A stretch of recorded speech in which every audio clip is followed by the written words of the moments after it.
Feel good movies తీగల director Shekhar Kammula డైరెక్షన్‌లో వచ్చిన all Telugu movies hits and flops ఈ వీడియోలో చూద్దాం. డైరెక్టర్‌గా శేఖర్ కమ్ముల గారి first debut movie 'dollar dreams'. ఈ మూవీ 2000 సంవత్సరంలో రిలీజ్ అయ్యి బాక్సాఫీస్ వద్ద హిట్‌గా నిలిచింది.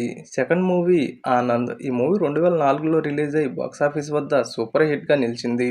శేఖర్ కమ్ముల గారి డైరెక్షన్‌లో వచ్చిన థర్డ్ మూవీ సుమంత్ హీరోగా, కమలిని ముఖర్జీ హీరోయిన్‌గా తెరకెక్కిన 'గోదావరి'. ఈ మూవీ 2006 సంవత్సరంలో రిలీజ్ అయ్యి బాక్సాఫీస్ వద్ద సూపర్ హిట్‌గా నిలిచింది.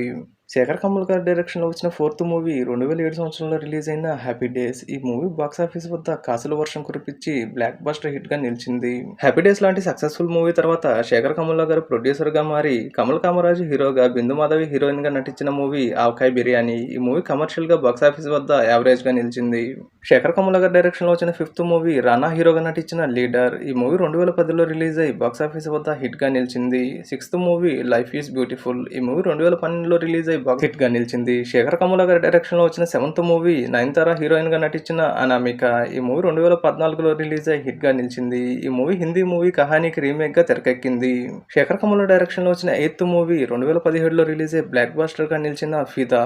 Ninth movie Naga Chaitanya, Sai Pallavi lead రోల్లో నటించిన 'లవ్ స్టోరీ'. ఈ మూవీ 2021లో రిలీజ్ అయ్యి సూపర్ హిట్‌గా నిలిచింది. శేఖర్ కమ్ముల గారి అప్కమింగ్ మూవీ 'కుబేరా'. ధనుష్, నాగార్జున గారు, రష్మిక మందన లీడ్ రోల్లో నటిస్తున్న ఈ మూవీ 2025లో థియేటర్స్‌లో ప్రేక్షకుల ముందుకు రానుంది. శేఖర్ కమ్ముల గారి మూవీస్‌లో మీకు నచ్చిన మూవీ ఏదో కామెంట్ చేయండి. Thank you friends. Thank you for watching. ఈ వీడియో వచ్చిన లైక్ కొట్టండి, షేర్ చేయండి. Have a great day.